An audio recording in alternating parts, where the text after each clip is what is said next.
May 1945, Memmingen, Bavaria. Helga Muller stood in the kitchen of her family's small house, listening to the rumble of approaching vehicles. American vehicles. The sound had been growing louder for the past hour, engines grinding through cobblestone streets as the occupying force moved into town. She'd sent her 16-year-old daughter Anna into the root cellar hours ago. Told her to stay hidden no matter what she heard. Told her not to come out until Helga came for her personally. Because if what they'd been told was true, if the warnings broadcast on every radio, printed in every newspaper, shouted from every podium for the past 6 months were accurate, then Anna's age would make her a target.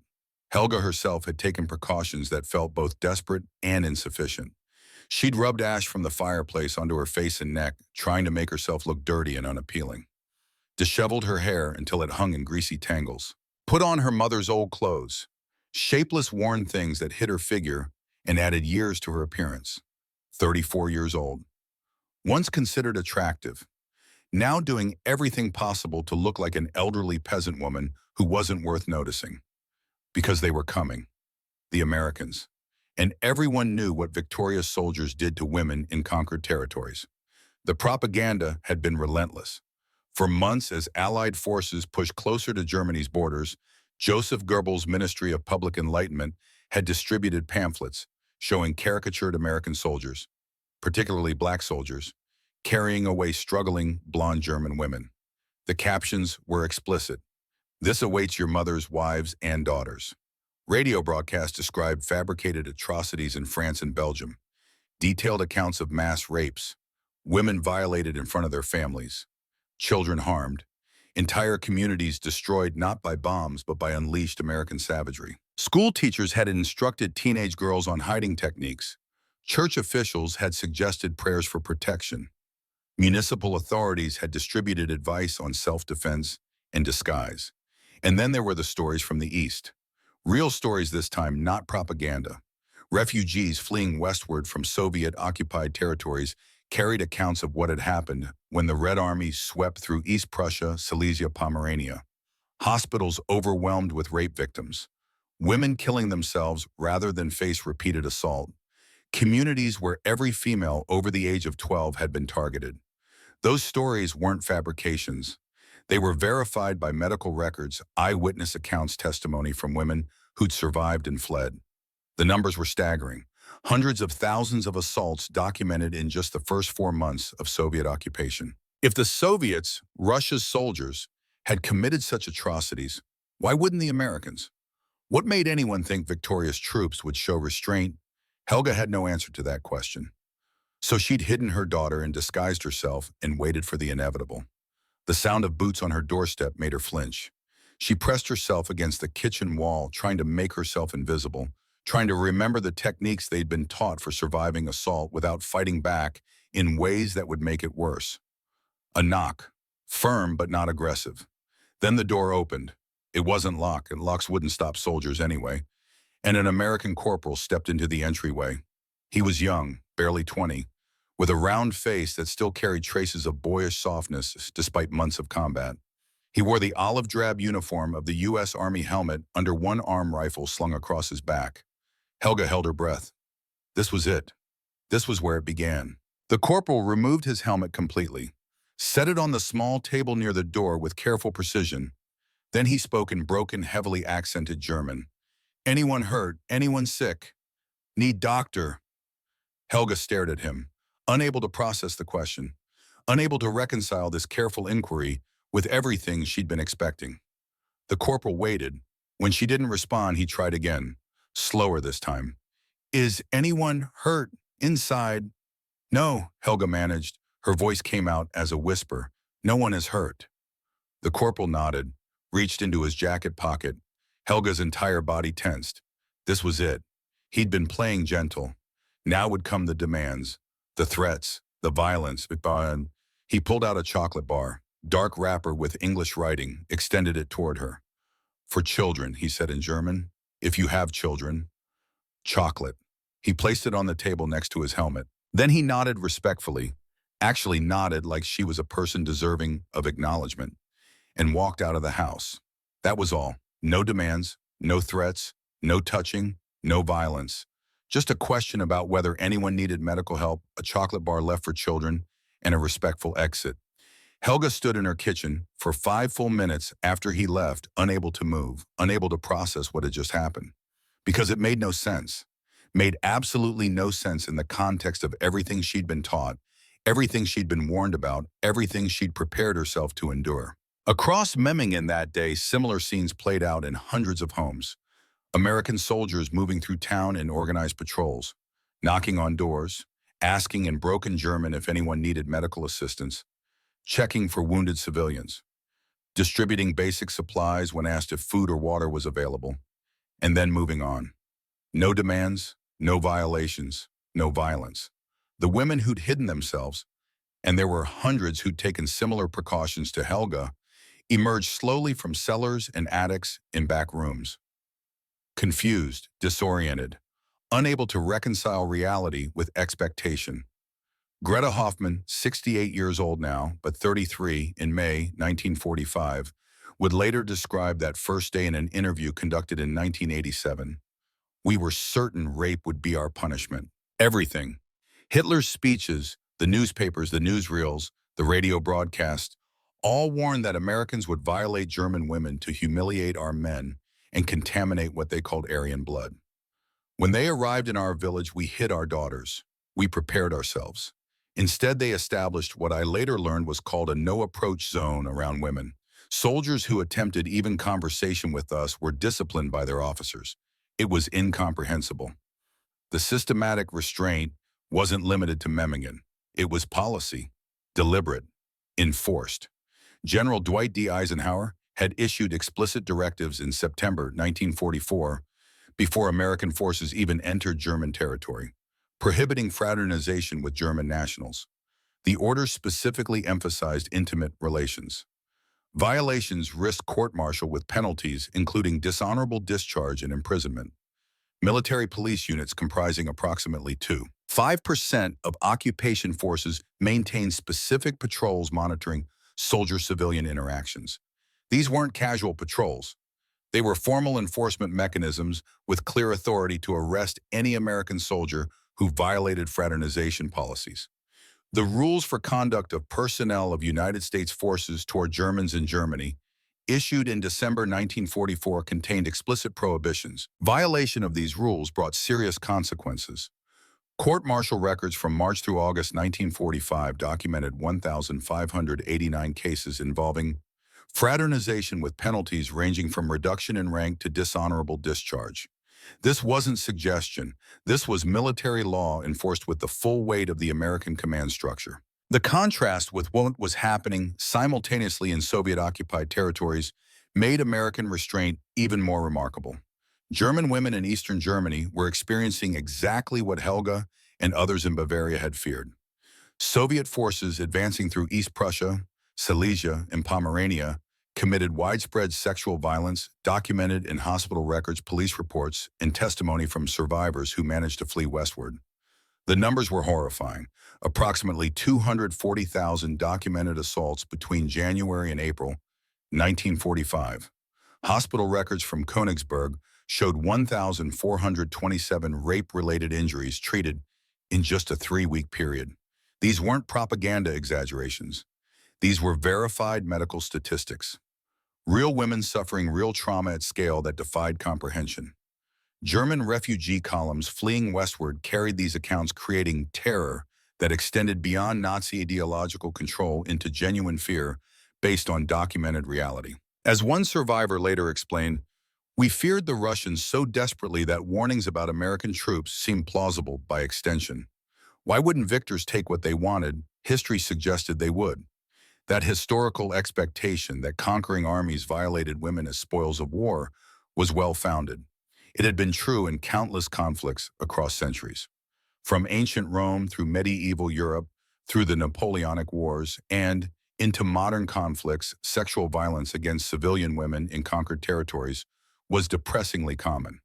So the question wasn't whether German women's fears were reasonable given what they'd been told.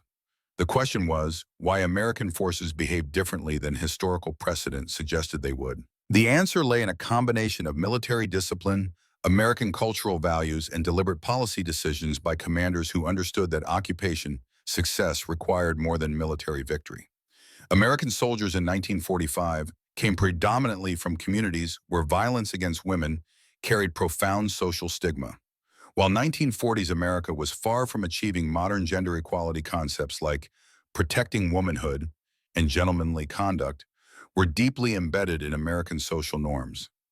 Many soldiers had been raised in families and communities where hitting a woman, any woman for any reason, was considered the behavior of a coward and a brute, where mothers and sisters and girlfriends back home represented ideals of femininity that deserved protection rather than violation.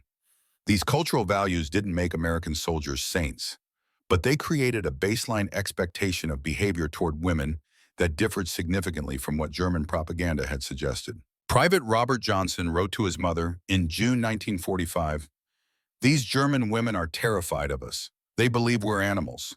It's insulting, but also makes you realize what lies they've been fed.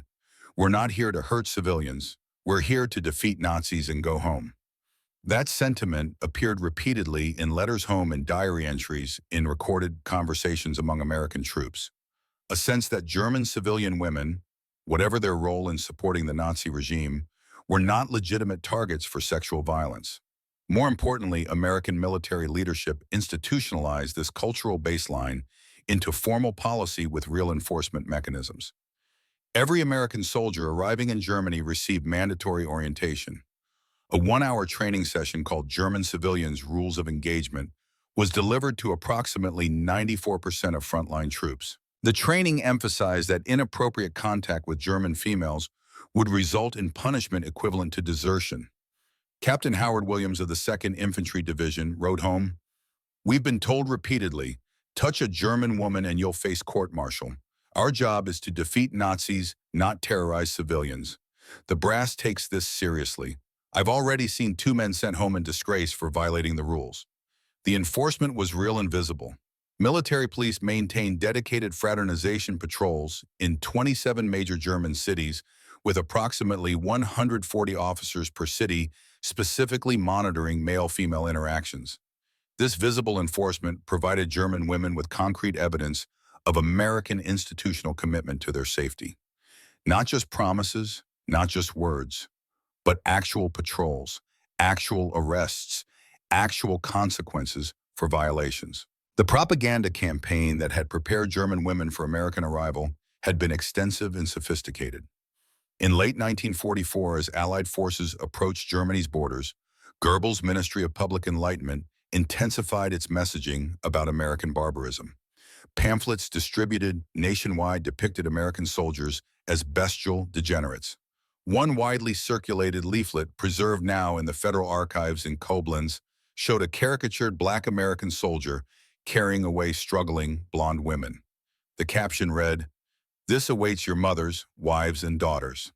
The use of racial imagery was deliberate. Nazi ideology had long portrayed Americans as a mongrelized race, mixed and therefore inferior. The propaganda emphasized that African American soldiers in particular would target German women as part of racial degradation. Radio broadcasts described in explicit detail fabricated accounts of mass rapes in France and Belgium. Programs claimed that American forces had systematically violated French women after liberation, leaving communities destroyed by sexual violence rather than freed from occupation. School curricula incorporated warnings. Teachers instructed teenage girls on hiding techniques, where to conceal themselves in homes, how to make themselves unattractive through disguise, when to remain silent versus when to scream for help. These messages reached approximately 87% of German civilians, according to post-war surveys.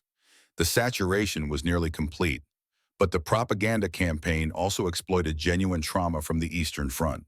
The Soviet atrocities were real, not fabricated. German officials simply extended the logic. If Soviets behaved this way, why wouldn't Americans? The combination of fabricated American atrocities and real Soviet violence created a psychological foundation where German women's terror was both ideologically constructed and rationally based on observable evidence from other fronts. The precautions German women took reflected this deep fear. In Bavaria, municipal records document widespread use of self-disfigurement techniques. Women cut their hair short or shaved their heads entirely, trying to make themselves unattractive. Applied excrement to their bodies and clothing, making themselves repulsive to potential attackers. Some inflicted facial wounds or bruises, hoping that visible injury would make them less appealing targets. In Württemberg, an estimated 35% of women between ages 15 and 40 disguised themselves as elderly, wearing their mother's or grandmother's clothing, applying makeup to create wrinkles moving with exaggerated slowness, to seem older and less vulnerable. Underground hiding spaces, originally built for air raid protection, were modified specifically for concealing young women. Families created false walls and cellars, hidden rooms behind movable shelving spaces under floorboards where daughters could remain for days if necessary. Church registries show 11,237 emergency baptisms of Jewish German children who'd previously been hidden during the Holocaust. Desperate mothers believed that Christian children might face better treatment from occupying forces, so they sought last-minute religious conversion to provide whatever protection might be possible. The scale of these preparations revealed how deeply the fear penetrated. This wasn't just a few paranoid individuals. This was systematic, community-wide preparation for expected mass sexual violence. Hildegard Knef, who would later become a famous actress, recalled decades later, "We spent days preparing hiding places. My mother made me memorize an escape route through our building that would take me to a neighbor's cellar without being seen from the street. We practiced it until I could navigate in total darkness. This was normal. Everyone we knew was doing similar things." When American forces actually arrived, the disconnect between expectation and reality was so profound, it created cognitive dissonance that many women struggled to process. In Heidelberg, American Counterintelligence Corps records from May 1945 describe German women initially avoiding American patrols entirely, hiding indoors during soldier movements, responding with visible fear, backing away, averting eyes trembling, when American soldiers approached for any reason. Within weeks, those same intelligence reports noted marked reduction in evasive behaviors. By June 1945, women were walking through streets where American patrols operated without the obvious terror that had characterized early encounters. The transformation wasn't immediate trust. It was gradual recalibration based on daily evidence that contradicted everything they'd been taught. Each day that passed without assault was data. Each interaction where American soldiers maintained respectful distance was evidence. Each food distribution where women received rations without demands for payment in other forms was proof. And the evidence accumulated, day after day, week after week, creating a mountain of observable reality that began crushing the edifice of propaganda underneath its weight. Marlene Weber from Munich documented her first direct interaction in a diary now preserved at the Bavarian State Archives. "The American lieutenant entered our apartment for inspection. He stood in the doorway, never advancing further inside. He asked in poor German if we needed medical assistance. When I said no, he simply departed.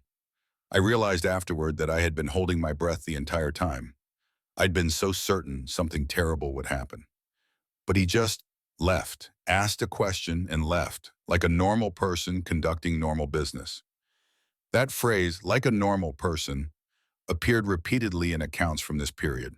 German women processing the shocking realization that American soldiers were behaving like ordinary human beings, rather than the monsters they'd been told to expect. The systematic implementation of non-fraternization policies created visible barriers that German women could observe and verify. At checkpoints established throughout occupied Germany, American soldiers processed civilian traffic with formal procedures that emphasized distance and professionalism. Women passing through these checkpoints could see the enforcement in action. Military police stood visibly at each checkpoint, monitoring not just civilian behavior, but American soldier conduct. If a soldier stood too close to a German woman, spoke too familiarly, made any gesture that could be interpreted as inappropriate, the MP would intervene immediately. German women saw this enforcement, saw American soldiers being disciplined by their own superiors for violations of conduct rules, saw that the system policing American behavior was real and active. At ration distribution centers, where hungry German women queued for food, the potential for exploitation was obvious. Women desperate to feed their families might be vulnerable to demands for sexual favors in exchange for rations. But the distribution systems established by American occupation authorities included built-in safeguards specifically designed to prevent such exploitation. Female translators were required to be present whenever American personnel interacted with German women. Initially, these translators were displaced persons from allied nations. 1,247 women recruited from refugee populations. Later, they were supplemented by German women with verified anti-Nazi backgrounds. 3,895 additional translators by August 1945. Their presence at every official interaction point created structural protection, made it harder for individual soldiers to exploit vulnerable women because witnesses were always present, witnesses who would report violations. The visible presence of these female translators became another form of evidence for German women, proof that the system was designed to protect rather than facilitate exploitation. Helga Schmidt, interviewed in 1993 about her experiences, recalled, "Each day I went to the distribution center for our family's rations. Each day I waited for the moment when payment would be demanded in other ways. It never came. The same young soldier handed me our allocation, nodded politely, and assisted the next person. After 2 weeks, I stopped expecting the demand. After a month, I realized it wasn't going to happen." That realization, that the expected exploitation simply wasn't occurring, created profound psychological shifts that would ripple through German society in unexpected ways. June 1945. Stuttgart, Germany. Anneliese Müller stood in line at the American Food Distribution Center. Her 2 young children pressed against her sides. The line stretched around the block, over 200 women and children waiting for the day's ration allocation. 3 months ago, she would have been terrified to stand in such a line. Vulnerable, exposed, surrounded by conquerors' soldiers who could do whatever they wanted with no consequences. Now she was just tired and hungry and focused on getting enough food to keep her children alive through another week in a Germany that was slowly starving. The transformation in her own psychology startled her when she stopped to think about it. How had she gone from hiding in her cellar with a kitchen knife for protection to standing openly in a queue managed by American soldiers? The answer was simple evidence. Every day for the past 90 days, she'd come to this distribution center. Every day, she'd received her family's allocation, 1,550 calories per adult per day, 2,500 calories because she was nursing her youngest child. Every day, the same American corporal, she'd learned his name was Miller, pronounced Miller in that strange American accent, handed her the rations, nodded politely, and moved to the next person in line. 90 consecutive days of the same professional, respectful transaction. 90 days of evidence that contradicted every warning she'd internalized about American soldiers. Today was no different. Corporal Miller handed over her allocation, rice, canned vegetables, powdered milk, a small portion of meat, and said in broken German, "Good day, Frau Müller. Children are well." "Yes, thank you," Anneliese replied automatically. The conversation had become routine. Miller nodded, made a note on his clipboard, and turned to the next woman. That was all, just as it had been yesterday, just as it would be tomorrow. The predictability itself was revolutionary. In the chaos of Germany's collapse, where everything had become uncertain and dangerous, these daily interactions with American occupation forces had become one of the few reliable constants in Anneliese's life. The food distribution system established by American occupation authorities was designed with specific safeguards against exploitation. Standardized allocations were determined by nutritional needs rather than bargaining power. Pregnant women and nursing mothers received increased calories. Children received age-appropriate portions. The sick and elderly received modifications based on medical assessment. These allocations were distributed through formal systems with oversight and accountability. Every distribution center operated under supervision of military government officers who monitored both the German women receiving aid and the American soldiers providing it. Records were kept. If a woman's allocation was reduced or withheld, the reason had to be documented in writing. If additional supplies were distributed, that too required documentation explaining the justification. The system wasn't perfect. Post-war scarcity meant that even adequate rations left many Germans hungry. The 1,550 daily calories for adults was below normal requirements, chosen because it represented what American supply lines could sustainably provide, given the massive logistical challenges of feeding a conquered nation. But the system was fair within its limitations. And more importantly, it wasn't structured to facilitate exploitation. Women receiving rations didn't have to negotiate with individual soldiers who might demand favors. They received standardized allocations based on documented need. The transaction was bureaucratic rather than personal, and that bureaucratic distance protected vulnerable women from the kind of individual coercion that had been predicted. Beyond official rations, American soldiers frequently supplemented the formal distribution with personal supplies. Military records from July 1945 note that approximately 35% of personnel in the 2nd Armored Division continue providing supplemental food items to German children and their mothers, despite explicit orders prohibiting fraternization. This unauthorized generosity created an interesting problem for military discipline. Technically, giving chocolate bars or K-rations to German civilians violated fraternization rules. But the violations were motivated by compassion rather than exploitation, making them difficult to punish harshly. Commanders generally responded with warnings rather than formal charges, creating an unofficial tolerance for humanitarian rule-breaking while maintaining strict enforcement against sexual misconduct.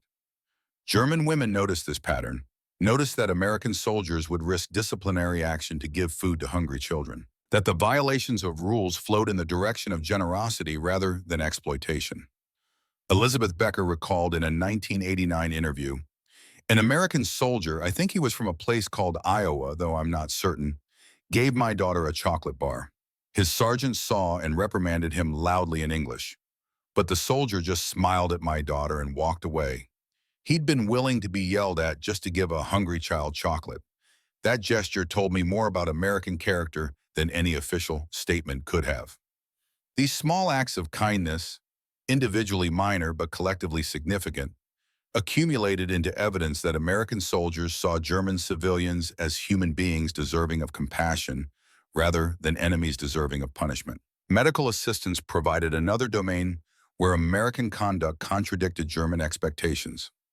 American field hospitals treated approximately 17,900 German female civilians for various conditions between May and December 1945.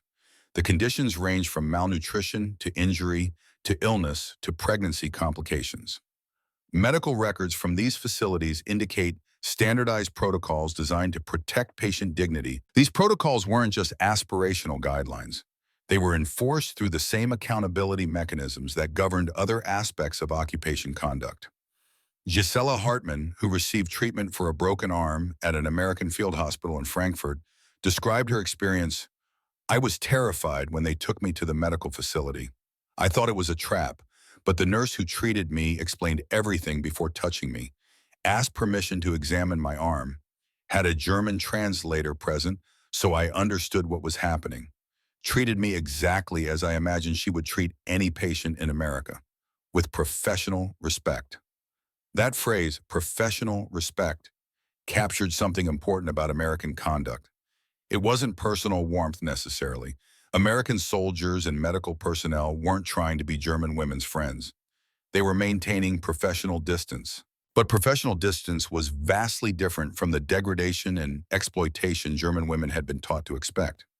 It was evidence of viewing German civilians as human beings deserving of basic dignity rather than as subhuman enemies to be used and discarded. Employment opportunities within occupation infrastructure created structured interactions that further demonstrated American institutional respect.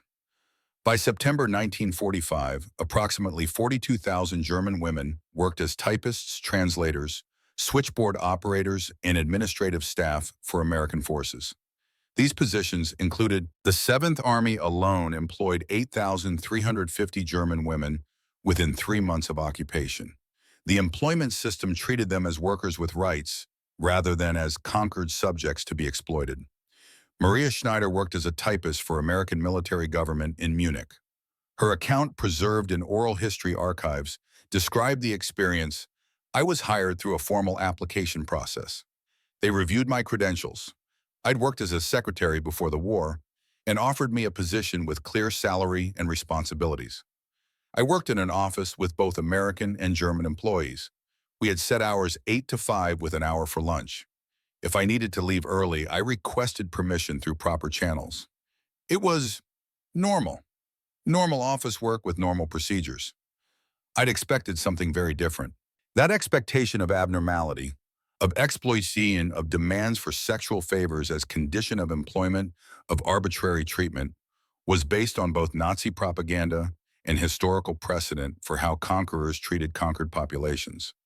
The reality of standardized employment contracts and formal workplace protections contradicted those expectations through daily experience. As non-fraternization rules gradually relaxed in phases between July and November 1945, social interactions remained governed by specific regulations.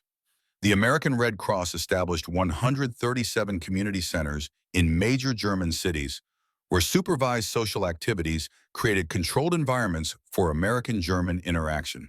These centers offered attendance records show German female participation increasing from approximately 1,500 weekly in August to over 24,000 by December 1945. These centers became spaces where German women could test their evolving perceptions against continued reality, could observe American soldiers in social settings, could evaluate whether the professional distance maintained in official interactions would hold in more casual environments. Mostly it did.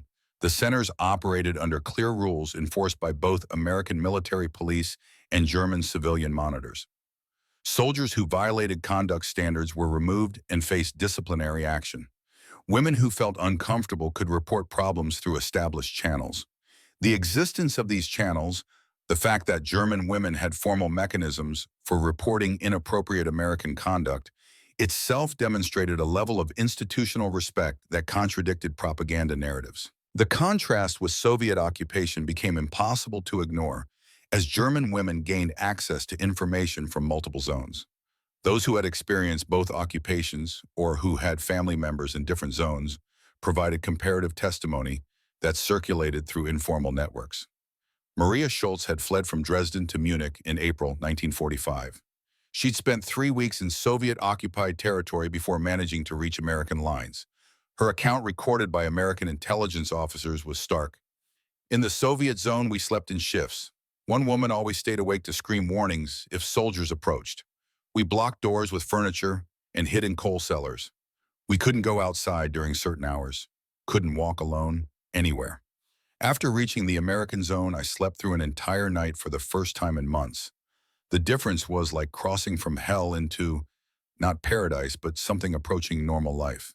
When these testimonials spread among German communities through letters, refugee accounts, and cross-zone travel reports, created measurable migration patterns as Germans actively sought to reach American-occupied territories. By August 1945, approximately 1.8 million Germans had fled from Soviet zones to American-occupied territories. The migration wasn't economically motivated. Conditions were harsh everywhere. It was safety motivated. Women seeking zones where they could walk streets without constant fear of assault. Official statistics documented the stark contrast. German hospital records from Soviet-occupied territories showed 123 rape-related admissions per 10,000 female residents between April and December 1945. In American zones, comparable figures averaged 0.63 per 10,000. Criminal complaint records showed similar disparities.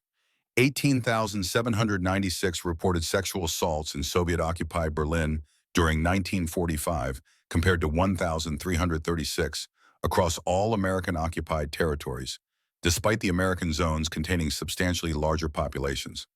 These statistics, while necessarily incomplete due to underreporting, demonstrated objective differences in magnitude that shaped German perceptions far more effectively than any propaganda could have. British and French occupation approaches presented intermediate comparison points that further contextualized American conduct. British forces maintained strict non-fraternization policies similar to American regulations. Implementation was somewhat less rigorous. British military police presence was lighter, enforcement less consistent, but the foundational approach was comparable.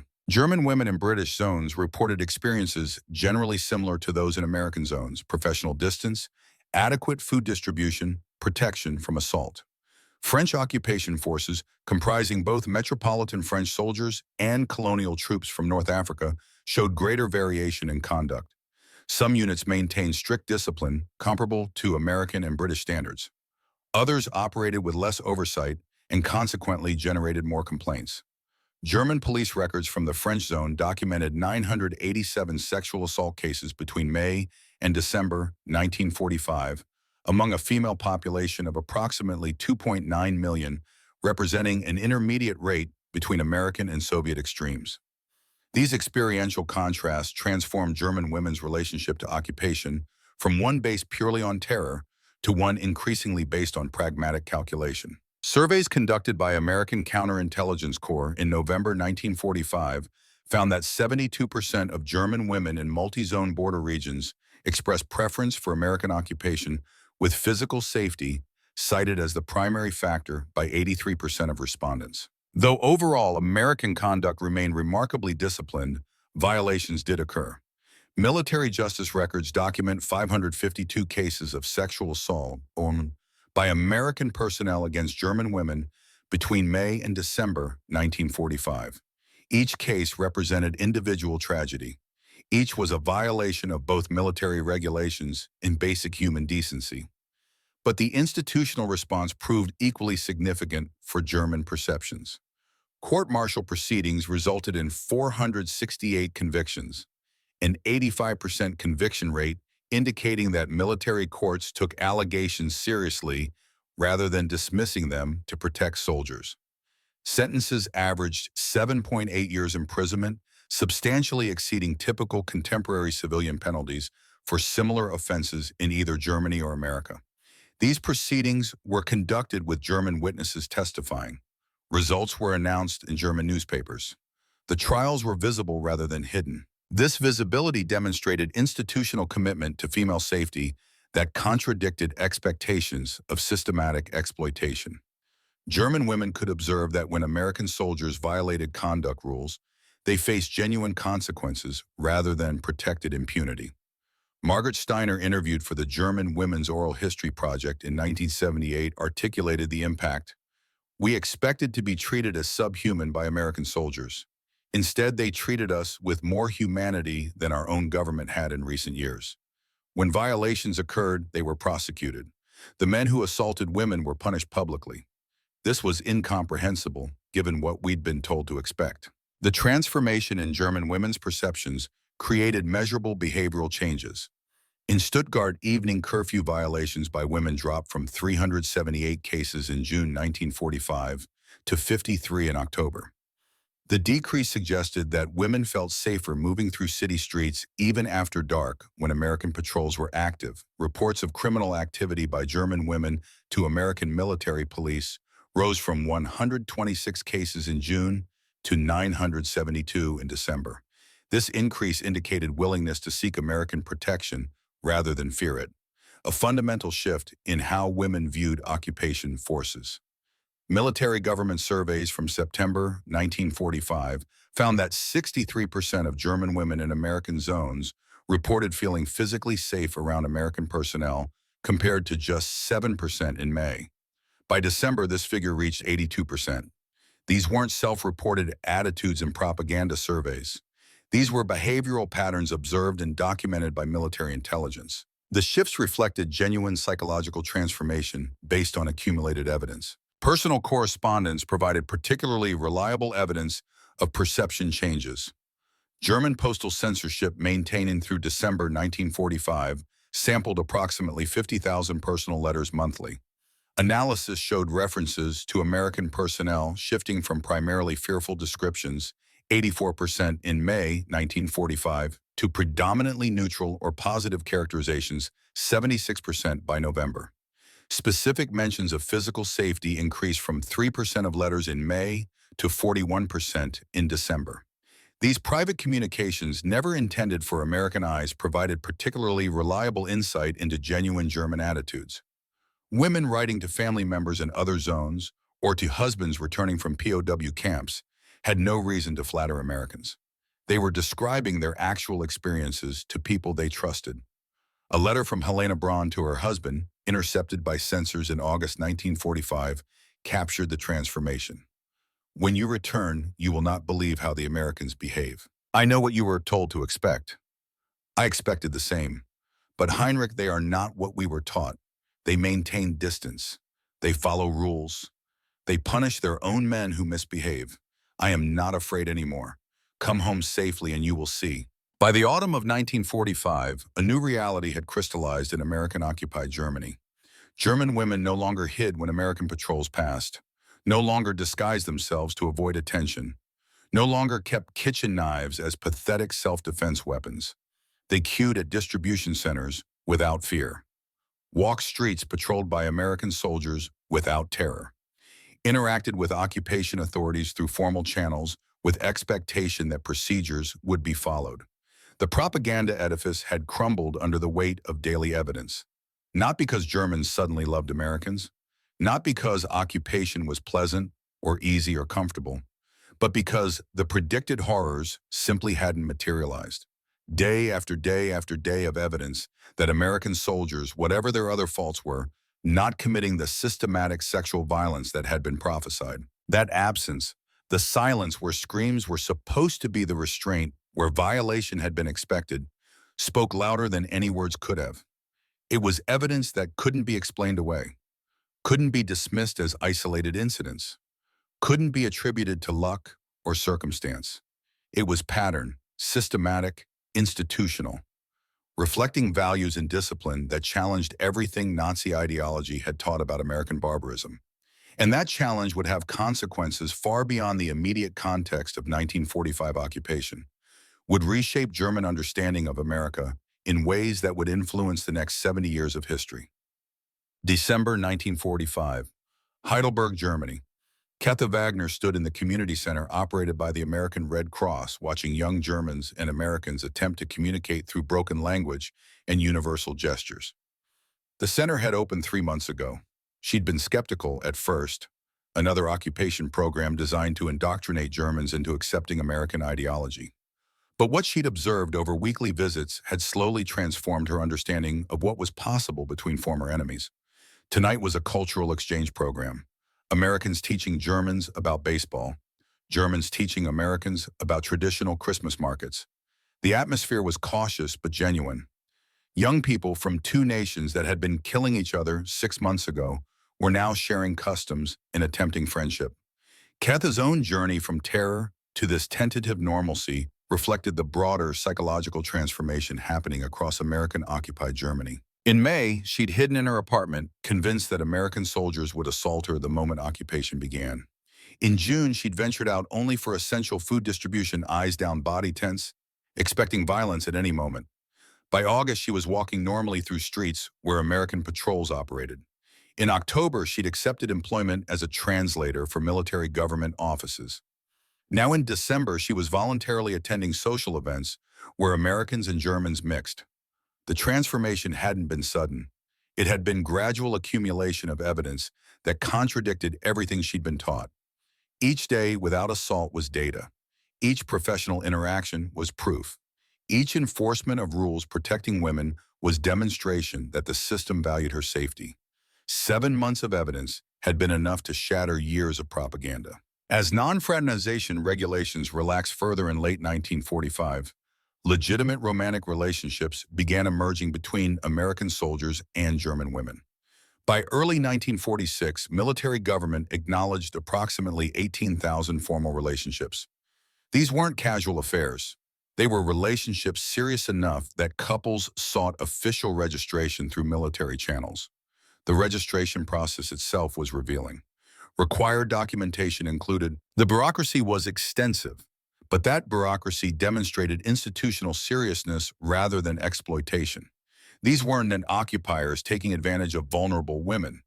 These were couples navigating formal systems designed to ensure genuine commitment. Elsa Hoffman, who married an American sergeant in 1947, later recalled the paperwork was overwhelming. Character references, medical forms, interviews with his commanding officer. Multiple waiting periods, but the process showed they took relationships with German women seriously. It wasn't conquest, it was commitment they were evaluating. The war bride phenomenon provided statistical evidence of transformed perceptions. Between 1947 and 1950, Approximately 14,175 German women married American servicemen and emigrated to the United States. Each represented complete rejection of Nazi racial ideology regarding Americans. Each was a woman who had trusted an American man enough to leave everything familiar and relocate across an ocean to an unknown country. The process of becoming a war bride was arduous. Background checks could take months. Medical examinations were thorough. The women had to demonstrate English language proficiency, had to show understanding of American culture and customs, had to survive immigration interviews designed to identify fraudulent marriages.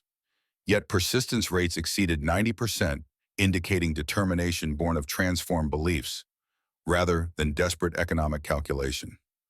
These women genuinely believed they'd found partners they could trust, believed America represented opportunity rather than the barbarism Nazi propaganda had depicted. Their families' reactions varied. Some supported the decisions, recognizing that American husbands offered security and prospects in a devastated Germany. Others resisted, clinging to Nazi-era beliefs that marrying Americans represented racial betrayal. But the sheer numbers, over 14,000 women choosing this path, demonstrated how profoundly American conduct had shifted German female perceptions of who Americans were and what relationships with them might offer. Communications Home documented the evolution of perceptions in real time. Letters from German women in American zones to family members in Soviet zones, or to husbands returning from POW camps, provide particularly valuable evidence of genuine attitude shifts. Analysis of approximately 50,000 letters intercepted by postal censorship between May and December 1945 shows systematic transformation in how women described American forces.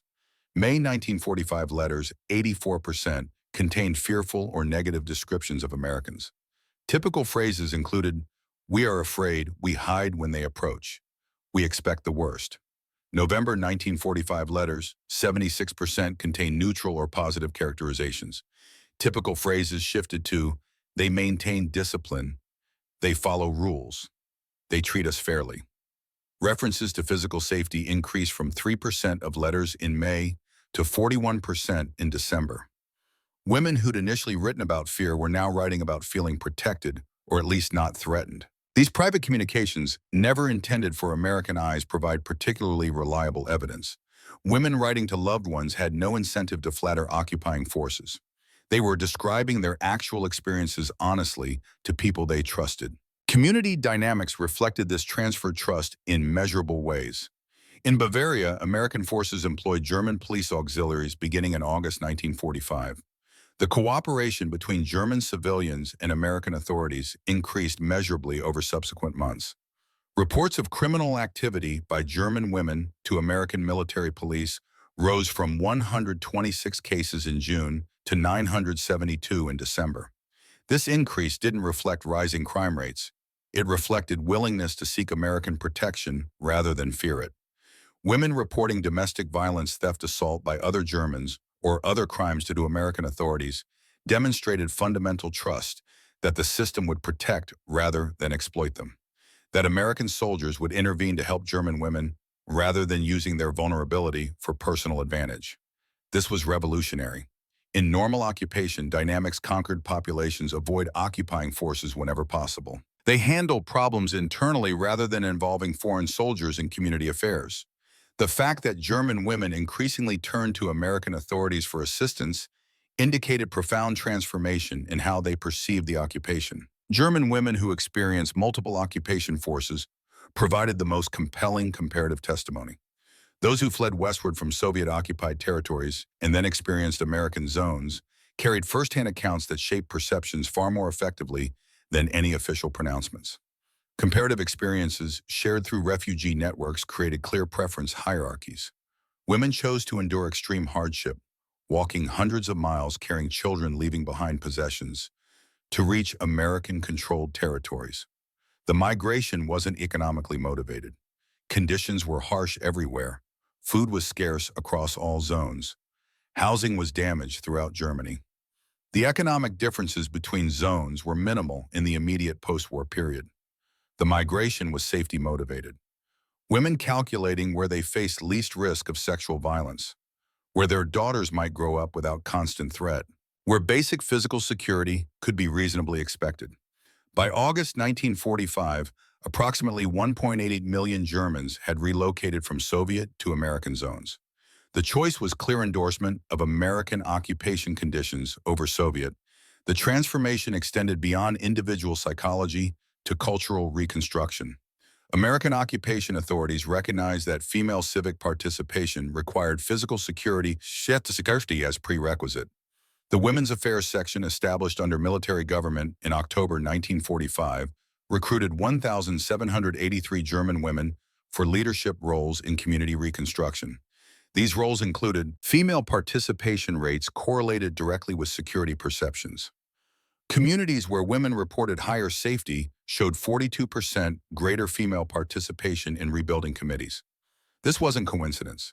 Women who felt physically threatened focused on survival. Women who felt physically secure could engage in broader civic activities. American conduct created the security foundation that enabled German women's participation in rebuilding their society. The long-term impact on German-American relations proved more significant than immediate occupation management. Sociological surveys conducted in 1985 found that 72% of West German women over age 65 had shared occupation stories with younger generations. Physical safety was mentioned by 84% as the central theme of these stories. Elizabeth Krauss, interviewed in 2002, explained, "I told my daughters and granddaughters about those first months when we discovered Americans wouldn't harm us. They need to understand that enemies can choose humanity over vengeance. That lesson shaped our family's values across generations." These personal narratives contributed significantly to post-war German-American relations. The 1955 establishment, a formal alliance between West Germany and the United States, built upon millions of individual experiences where Americans had demonstrated respect rather than exploitation. Diplomatic historians identified this reservoir of female goodwill as a critical factor in German acceptance of continued American military presence. Former Chancellor Helmut Schmidt noted in his memoirs, "American conduct toward German women in 1945 laid foundation for genuine partnership rather than mere strategic alignment. Trust began at personal level before extending to political sphere." Cultural memory preserved these experiences through literature, film, and art. Hildegard Kneff's 1970 autobiography explicitly contrasted Soviet and American treatment of women. Her account of hiding from Soviet forces while finding unexpected protection from Americans became part of German collective memory. Heinrich Böll's short stories frequently reference the shocked relief women experienced encountering American restraint. His fiction captured the cognitive dissonance of expecting monsters and finding disciplined soldiers instead. Analysis of German media from 1950 to 2000 identified 213 significant works incorporating female occupation experiences. 87% portrayed American conduct positively compared to 8% for Soviet forces. These cultural artifacts maintain collective memory beyond individual experience, reinforce perceptions of American ethical capacity across generations who hadn't directly experienced occupation. The establishment of military conduct standards represents perhaps the most significant institutional legacy. The 1949 Geneva Convention revisions incorporated specific protocols regarding treatment of women in occupied territories. These revisions were directly influenced by analysis of American occupation policies in Germany. U.S. Army Field Manual 27-5, Civil Affairs Military Government, revised in 1947, established female safety as explicit operational priority. The manual noted, treatment of women serves as primary indicator of occupying force discipline and professionalism. Proper conduct toward female populations facilitates occupation objectives more effectively than any other single factor. These standards spread through international military cooperation. By 1960, 37 nations had adopted similar guidelines for occupation conduct, creating international norms that hadn't existed before World War II. Modern peacekeeping operations operate under codes of conduct heavily influenced by lessons learned from American occupation of Germany. Protection of women and children, prohibition of sexual exploitation, clear disciplinary procedures for violations. These weren't universal military standards before 1945. They became so partly because American conduct in Germany demonstrated their effectiveness. Modern scholarship has extensively documented this transformation. Professor Elizabeth Morgan's study, Gender and Occupation, 1998, analyzed 7,844 testimonials from German women under various occupying forces. Her conclusion, the most remarkable aspect of American occupation was not what happened, but what didn't happen. The systematic restraint of hundreds of thousands of American troops represents one of history's largest voluntary limitations of victor's power. The Harvard Occupation Project collected 275 oral histories specifically addressing women's experiences. These accounts, recorded between 1995 and 2010, provide comprehensive documentation spanning multiple generations. Individual stories often carried the greatest impact in these collections. Margaret Weber, interviewed at age 97 in 2018, recalled, "I was 24 when Americans entered our village. For weeks I'd slept fully dressed, keeping scissors under my pillow as pathetic protection. The first night American soldiers were billeted in houses around us, I listened for screams that never came. By the third night I removed my clothes to sleep properly. That simple act, feeling safe enough to undress, was my first step toward believing humanity might still exist after everything we'd experienced." Former occupation administrators reflected on long-term impact in later years. Colonel James Williams, who served in military government in Bavaria, noted in a 1990 interview, "We understood that how we treated German women would determine whether we were perceived as liberators or just another group of conquerors. By establishing systems protecting female security, we demonstrated American values more effectively than any propaganda campaign could have." General Lucius Clay's memoirs emphasize the strategic importance of female safety. Treatment of women served as primary measure by which German population judged American forces. Respectful conduct provided our most effective psychological warfare tool. It undermined Nazi propaganda more completely than any information campaign we could have designed. This recognition that moral conduct serves strategic objectives distinguished American occupation approach from historical precedents where occupying forces viewed civilian populations as resources to be exploited rather than communities to be transformed. The transformation of German women from terror to trust represented occupation's most profound achievement. Women who had braced for systematic violation instead experienced systematic protection. The contrast between expectation and reality created psychological openings that facilitated Germany's remarkable transition from Nazi dictatorship to democratic partnership. The evidence was overwhelming and undeniable. This evidence accumulated day by day, week by week, month by month, until it became impossible to maintain Nazi-era beliefs about American barbarism. The lessons transcended the immediate historical context. That enemies can choose mercy over vengeance. That institutional values matter more than individual prejudices. That systematic restraint is possible even in circumstances where power imbalances would permit exploitation. That the measure of a nation's character isn't how it treats allies, but how it treats defeated enemies. That discipline and professionalism can coexist with compassion. That victory doesn't require degradation of the vanquished. These lessons weren't abstract philosophical principles. They were concrete realities demonstrated through the experiences of millions of German women who discovered that American soldiers, whatever their other characteristics were, not the monsters Nazi propaganda had depicted. A German grandmother in Frankfurt, showing her American-born granddaughter historical sites in 2015, captured the legacy perfectly. "When brave Americans came, we hid in cellars expecting the worst. What we received instead was respect.